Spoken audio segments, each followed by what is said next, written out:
जून 12 सरकार को 2 वर्ष पुरुष राज्यवासी आगे मुख्यमंत्री मंत्री सरकार सफलता बखाणे से एबठू आरंभ है कसरत वर्षकर रिपोर्ट कार्ड प्रस्तुत कर लोकों सामने रखा निर्देश देते मुख्यमंत्री मोहन माझी। पावर कॉरिडोर दलीय महल चर्चा होती 2 वर्ष पूर्ति पालन समय हुई पारे मंत्रिमंडल संप्रसारण रिपोर्ट कार्ड साजी पारे सबुठ बड़ आधार एवं 6टी मंत्री पद फांका रही तेणु यही पदवी हाथेबा एकाधिक विधायक आशायी ये निज निज स्तर में मंत्री पद पाइबा कसरत आरंभ कले विधायक माने।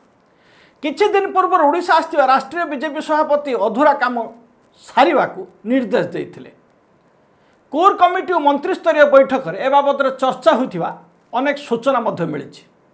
मंत्रिमंडल संप्रसारण बेले प्रदर्शन आधार किछि मंत्री विभाग अदल बदल करिपारंती मुख्यमंत्री जहाँ भी हो किछि नुआ मंत्री हेबा आशारे पूर्वर अनेक थर स्वप्न देखिचंती किंतु सफल होई नाही।